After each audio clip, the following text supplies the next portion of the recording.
What's up, Taylor? What's up, man? I'm good. How are you? I'm good, man. I'm good. Life treating you well? Oh yeah, definitely. How about Good. you? I'm glad to hear it. Good. Yeah, just hanging out, not doing much. Y'all had a good Thanksgiving? Oh yeah. We didn't have too many people over, but we got to hang out with some people. Yeah. Yeah, but some is better than none, that's for sure. Yeah, definitely. All right, you want to Cool. get started with this? Yeah, bro, that sounds good. Of Okay, course. cool.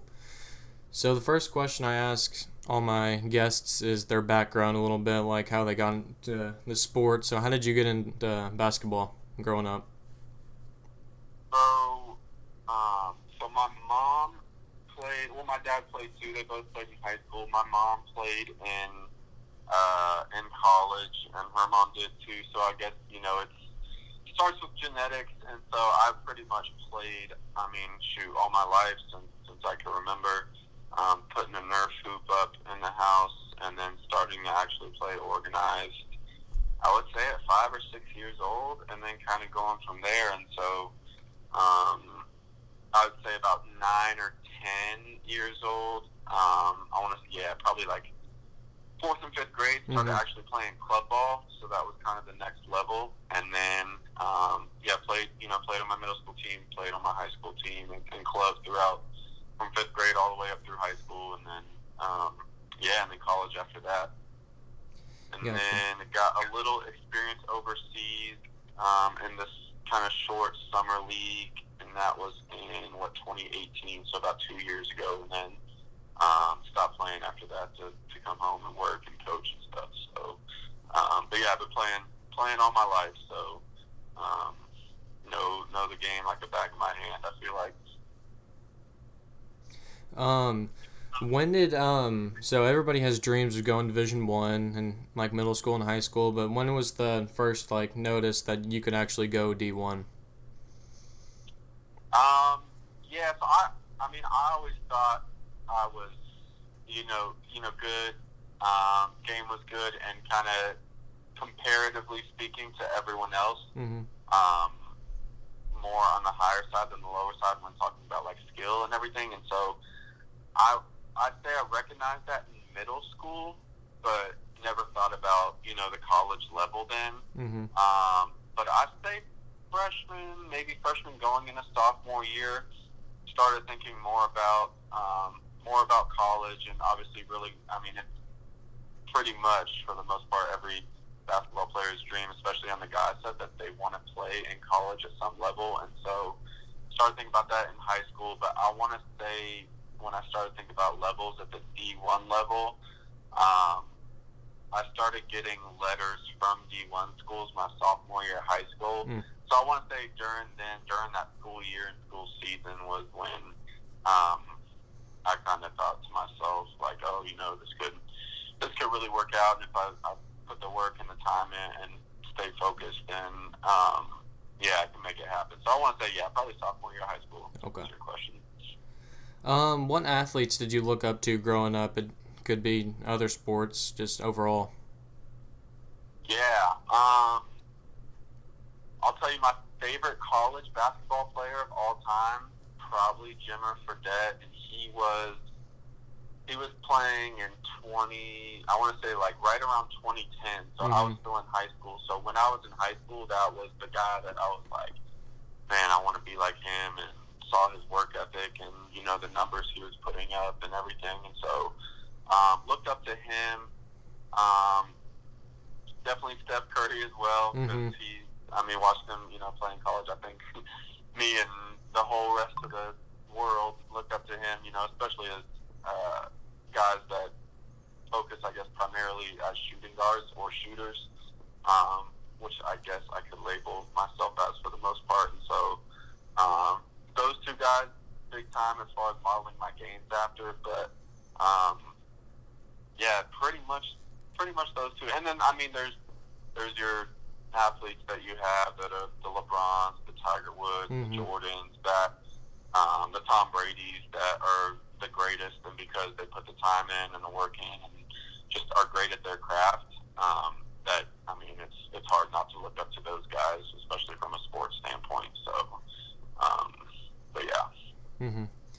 Talk to me about the Cal Poly experience a little bit. Like how, like first coming into Cal Poly, were you like starstruck a little bit about how like great the like environment was compared to like a high school environment?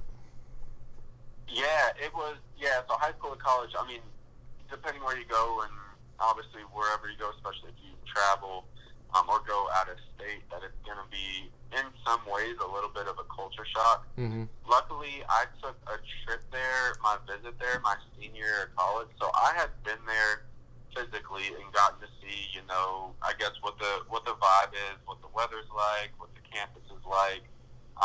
So I kind of knew that going into it, but I mean, it's never the same when you're actually moving all your stuff out there and going to be living there. And so, yeah, I'd say at the first probably month of it was definitely a transition because I don't know, about 2,000 miles away from home Mm-hmm. in Texas. And so, yeah, big time difference, but at the same time, looking back now, especially, it was such a good experience just meeting so many cool new people that are from all over the place that kind of have one focus, which is school, and then on the athletic side of it, like with all my teammates, we have that focus of being as good of players as we can be, and winning games, winning championships, all that fun stuff. And so, experience overall, it was really good because there was some, basketball-wise especially, there were some good things and bad things, but at the end of the day, it's all about the experience and what Mm-hmm. you learn and what you did during that time. And so, but yeah, it was great, and I loved being at the place where I was at in California, which was beautiful. So it was a great 4 years of college for Mm-hmm. sure. How many years did you play with David Nwaba? Is that right? How you spell it? I played with Dave 3 total years. Okay. So,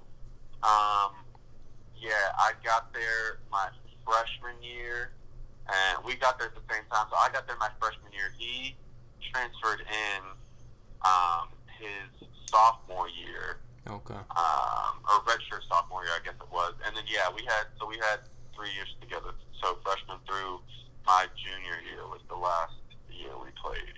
Mm-hmm. Yeah, so yeah, he's a great guy, and obviously, I mean, people who see him on TV see that he's a freak athlete and everything, which a lot of it God-given and natural-born talent, but he definitely works his butt off to get to where he's gotten to so far, and he's got a lot of years and a bright future ahead of him for sure. Mm-hmm. Could you tell right away that he was going to go to the NBA, or did it did he improve a lot over the years in college?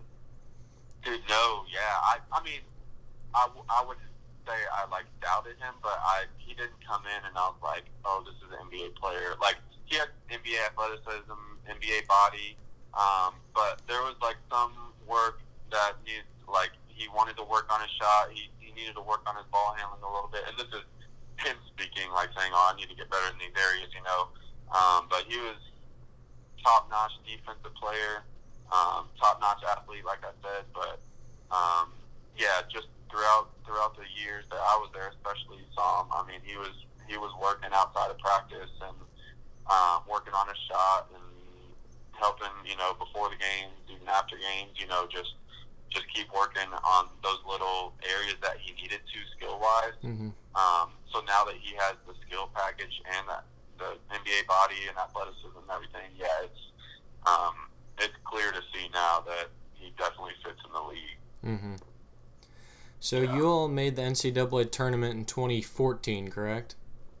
We did. So yeah, that was the end of my freshman year. Gotcha. Yeah. We actually, a little fun fact too. We actually made history to go to the tournament with the worst regular season record Really? in history of NCAA D1. Huh. So that was funny. But either way, yeah, if you win the conference tournament, then Yeah.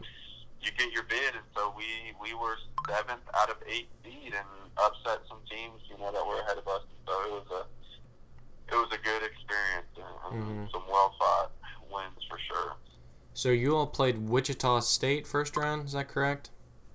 We did, yeah, and they had were top guns. They had, I remember, Cleanthony Early, who I know he played for the Knicks. I'm pretty sure he got drafted by the Knicks. They had, what's his name? Baker's his last name. Ron Baker.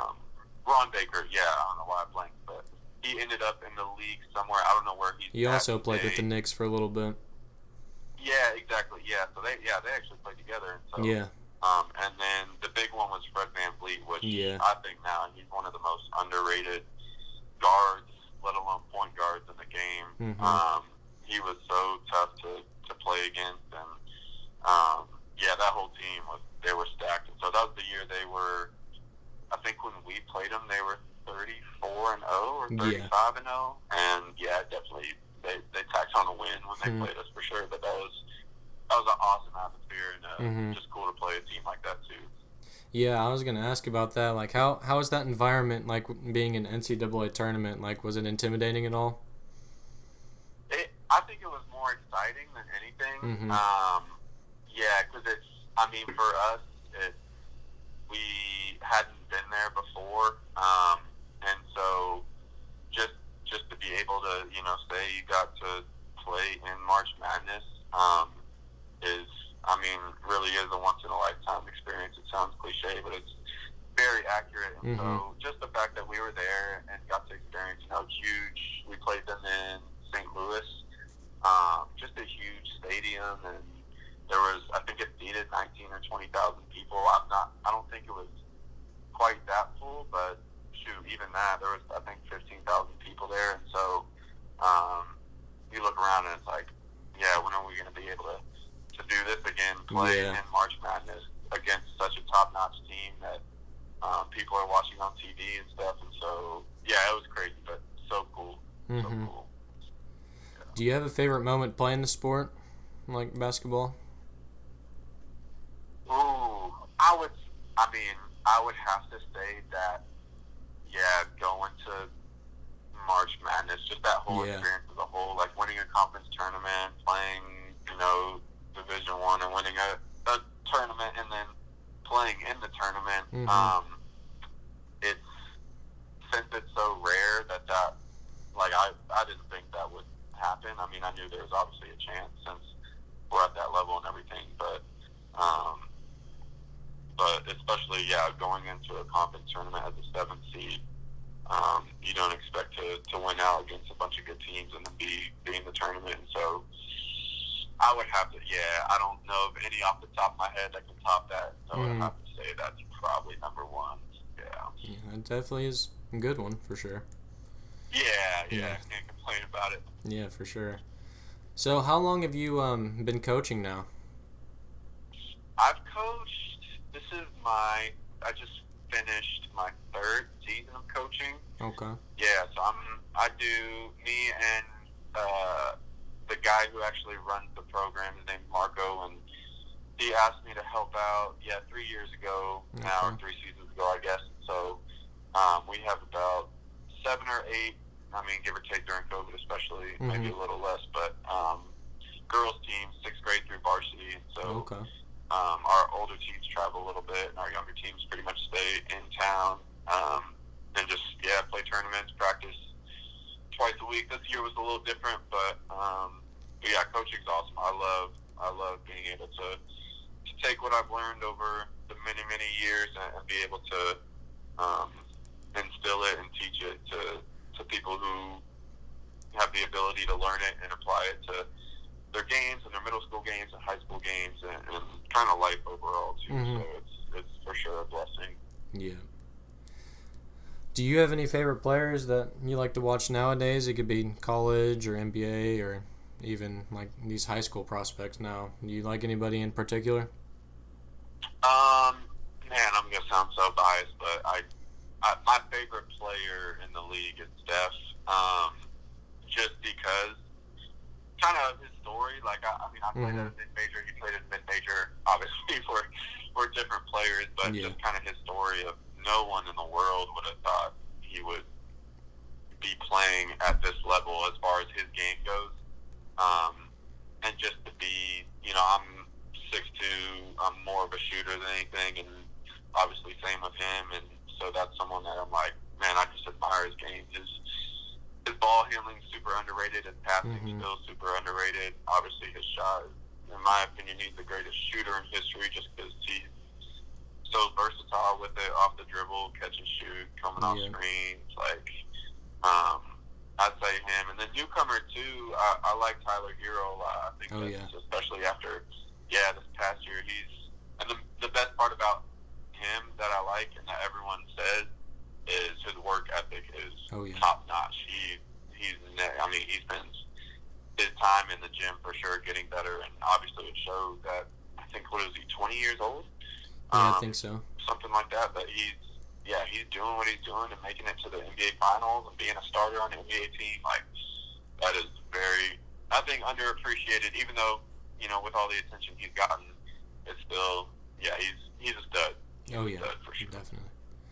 I ask everybody this question, and it's always controversial. I ask about the LeBron-Jordan debate. What's your opinion on that? Man, see, I'm honestly, so I was LeBron a lot, and then, or for the majority, and then I watched The Last Dance, and then I was like, okay, Jordan's kind of got that it factor that, and for my generation and yours too, like, we didn't really get to see, we didn't get to see him play live. Like, I got to see, I was probably 8, 9, or 10 years oldish when he was playing for the Wizards at the tail end of his career, and he was still doing well, but obviously not the same thing that he was doing with the Bulls. And so it's kind of hard to compare when I've got to see LeBron's whole career front to back versus Jordan's. But I'm one that says, when I answer this question now, I think it's Jordan was the greatest of his era, and LeBron's the greatest of this era. And it's almost like, at this point, you just got to appreciate the two. Like, and even though their games are different in a lot of ways and the same in a lot of ways, it's just like, all right, Jordan dominated his, like, he's head over heels the GOAT of when he plays, and LeBron's head over heels the GOAT of when he plays. And I just enjoyed, being able to appreciate that. And then, shoot, when LeBron retires, there's going to be another one. And so it's just a never evolving time of witnessing the greats. And so, that's my safe answer for that. Yeah, that's definitely a good, safe answer. With you being a former D1 athlete, I've asked this now a couple times that I've had people on. Do you think that there should be like some type of payment towards D1 athletes? Like, do you think they should get paid for their image and likeness, or getting paid overall, or what do you think should happen with that? So it's hard. So it's hard to have an opinion on this too, because there's so many pros and cons. I mean, I get on the side of say, for instance, like Zion Williamson. There's so many people have his name, have his jersey, like, getting autographs from him and then selling it and making money off of that. Like, okay, you do that with NBA players too, but it's a little different because they're getting paid. And so, like with him in college, I mean, he's the biggest prospect out of college, arguably in a really long time. And so, I think at some point there needs to be maybe a percentage-based compensation with a cap to it or something. But I mean, for instance, like personal experience for myself, because that's what I can speak best to.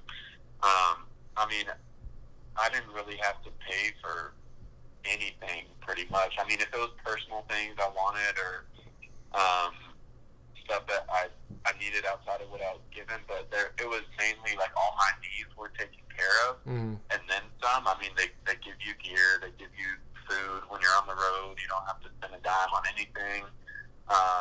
Your room, like your housing, taken care of. Your gases, your meals. So when you break it down at the end of the day, all that's taken care of. In addition to tuition. So, for example, my tuition, if I wasn't an athlete and just went to school at Cal Poly, it would have been anywhere from like $35,000 to $40,000 a year.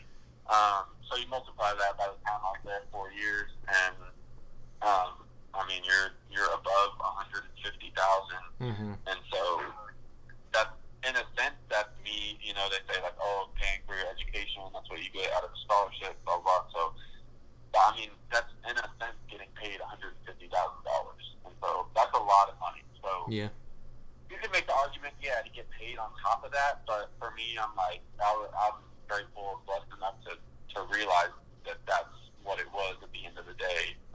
While there's other regular students right next to me in class that are like working a full-time job in addition to school just to pay, part of their tuition on top of what their parents are already paying. So, yeah, it depends on the person and the situation and everything. But I think there's a lot that full scholarship Division I athletes receive already, and so. But yeah, there's different sides to look at it, but that's my opinion on it. Yeah. So you've been coaching for a little bit, and you've played high school and college basketball and even middle school. Do you want to see any changes to any level of basketball? Like any rule changes? Shot clocks in high school, for sure. I know they have them in California. I think pretty much across the board in California, because I noticed that when I was there. I know they still don't have it in Texas. I know, yeah, some states or some areas do, some don't. But in my opinion, I think it's just necessary to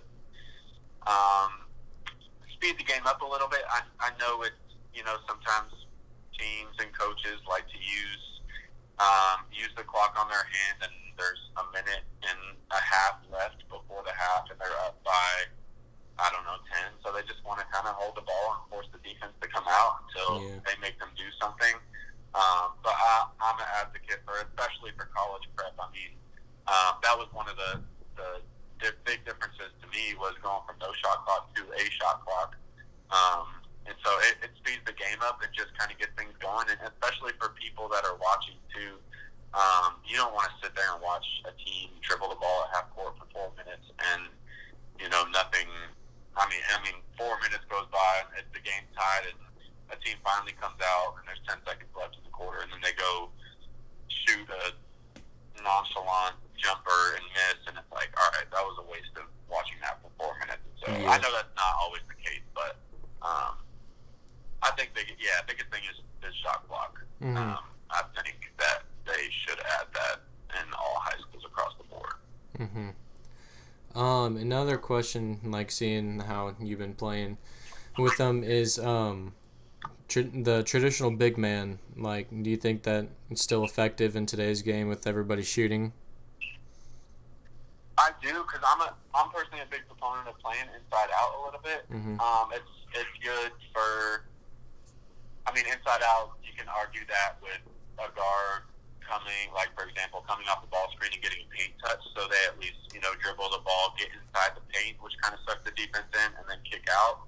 But I love the versatility of the big men now, that they're able to, at their size, be able to put the ball on the ground and step out and shoot threes and all that. I love that.